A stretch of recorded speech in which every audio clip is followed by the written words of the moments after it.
ஒரு சில நிகழ்ச்சி மட்டும்தான் மனசுக்கு ரொம்ப நெருக்கமா ஃபீல் பண்ணும். அதை நினைச்சாலே ரொம்ப சந்தோஷமா ஃபீல் பண்ணும். அப்படிப்பட்ட ஒரு நிகழ்ச்சி தான் இன்னைக்கு இந்த சிங்கப்பெண் சிறப்பு படைய தொடங்கி வைக்கிற இந்த நிகழ்வு. உண்மையிலே மனசுக்கு ரொம்ப நெருக்கமான ஒண்ணு, சந்தோஷமான ஒண்ணு. நம்ம பாட்டி, அம்மா, அக்கா, தங்கைகள், ஒவ்வொரு வீட்டில் இருக்கிற பெண் குழந்தைகள், இவங்க எல்லாருக்குமான பாதுகாப்பை உறுதி செய்வோம்னு சொன்னோம். ஆனா அது எலெக்ஷனுக்காக மட்டுமே கிடையாது. மனசிலிருந்து நிஜமா, உண்மையா, உணர்வு பூர்வமா சொன்னதுதான். பெண்களுக்கு எதிரான இந்த கொடுமைகள்ல நமக்கு எப்பவுமே 0 டாலரன்ஸ் தான். அதுல ரொம்ப உறுதியா இருக்கிறோம். சொன்னதை எல்லாமே செய்யணும். கொஞ்சம் கொஞ்சமா, படிப்படியா அதை செயலை கொண்டு வரணும். அதுல ரொம்ப தெளிவா இருக்கிறோம். அதனாலதான் ஆட்சிக்கு வந்த உடனே இந்த குறைஞ்ச நாட்களுக்குள்ளேயே இதை நடைமுறைக்கு கொண்டு வந்திருக்கோம். தமிழ்நாட்டில் இருக்கிற பெண்கள், பெண் குழந்தைகள் எல்லாருமே பாதுகாப்பா, தன்னம்பிக்கையோடு இருக்கணும். அதுக்கான முதல் கட்டம் தான் இந்த ஸ்டெப். இது மனசுக்கு ஒரு மன நிறைவை கொடுத்தாலும், அதே நேரத்தில் பெண்களை பத்தின சில செய்திகள்லாம் கேட்கும் போது உண்மையிலேயே மனசு பதறுது, கண்ணு கலங்குது. அது கண்ட்ரோல் பண்ணவே முடியல. ஏன்னா நடக்கிற கொடுமைகள்லாம் யாருக்குங்க? நம்ம குடும்பத்தை சேர்ந்தவங்க தானே. எப்படி மனசு பதறாம இருக்கும்? இதுதான் நம்ம பல்ஸ் தமிழ். நீங்க இன்னும் சப்ஸ்கிரைப் பண்ணலையா? உடனே கீழே இருக்கிற சப்ஸ்கிரைப் பட்டனை கிளிக் பண்ணி எங்களோட இணைஞ்சிருங்க. சுத்தி பாத்தீங்கன்னா ஒரே இடத்துல தான் நிக்குது போதை பொருள் நடமாட்டம். அதை வேரோட பிடுங்கி எறியணும். இது 2026 போன மாசம் மே மாசம் 10ஆம் தேதி இந்த பிரச்சனை புதுசா முளைச்சு வந்துடல. இது பல வருஷமா இருக்கிற பிரச்சனை. பல வருஷமா இதை கண்டுக்காம விட்டதுதான் அந்த வேர் இவ்வளவு ஆழமா பரவி இருக்குது. இத பல வருஷமா கண்டுக்காம விட்டது யார் என்றது நான் சொல்லிதான் உங்களுக்கு தெரியணும்னு அவசியம் இல்லை. அது உங்களுக்கே நல்லா தெரியும். இப்ப அதை பத்தி பேசியும் பிரயோஜனம் இல்லை. முதல்ல இந்த போதை பொருள் நடமாட்டத்தை வேரோட பிடுங்கி எறியணும்.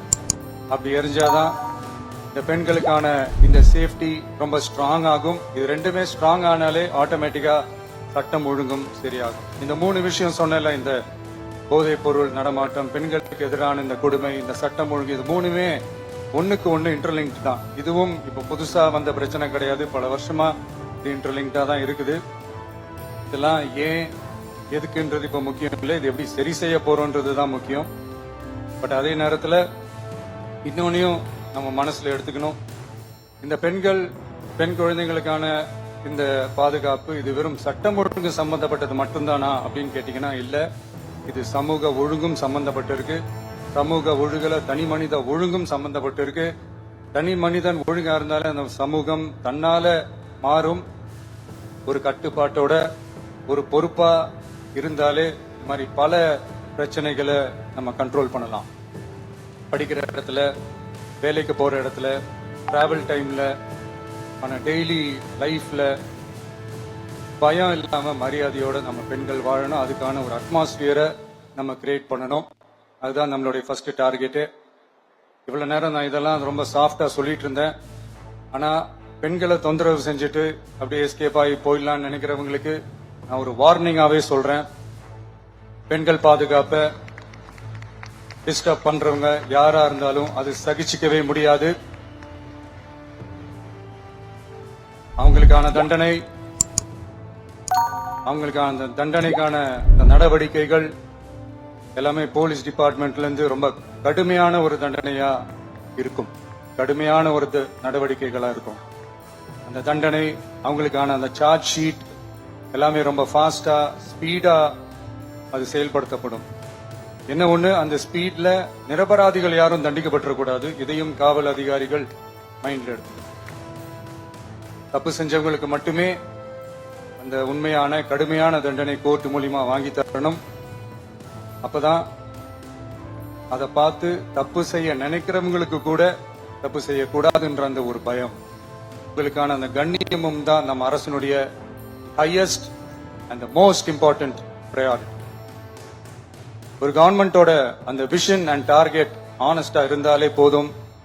பிளான்ஸ் அண்ட் அட்டம்ஸ் அது போற பாதை சரியா இருக்கும்னு சொல்லுவாங்க. அப்படிப்பட்ட ஒரு கவர்மெண்ட் தான் நம்மளுடைய கவர்மெண்ட், உங்களுக்கான கவர்மெண்ட்.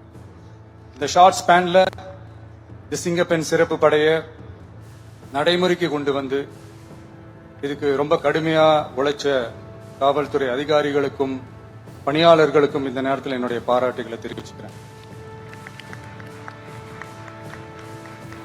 இந்த நேரத்தில் என்னை பொறுத்த வரைக்கும் ஒரு கவர்மெண்டோட முதல் சக்சஸ், முழு சக்சஸ் இன்ஃப்ராஸ்ட்ரக்சரோட வளர்ச்சியிலையோ பொருளாதார வளர்ச்சியிலையோ மட்டுமே இல்லை, அந்த ஸ்டேட்டோட பெண்களும் குழந்தைகளும் மரியாதையா வாழ்றாங்களா அப்படின்றதுல தான் அந்த கவர்மெண்டோட முழு சக்சஸுமே இருக்கு. அதோட சேர்ந்ததுதான் மற்ற எல்லா வளர்ச்சியும். அதுலயும் நாங்க கவனம் ஃபுல் கான்சென்ட்ரேட் பண்ணுவோம். கான்பிடென்டா இருங்க, நல்லதே நடக்கும், வெற்றி நிச்சயம். மீண்டும் சந்திக்கும் வரை நன்றி, வணக்கம். இதுதான் நம்ம பல்ஸ் தமிழ். நீங்க இன்னும் சப்ஸ்கிரைப் பண்ணலையா? உடனே கீழே இருக்கிற சப்ஸ்கிரைப் பட்டனை கிளிக் பண்ணி எங்களோட இணைஞ்சிருங்க.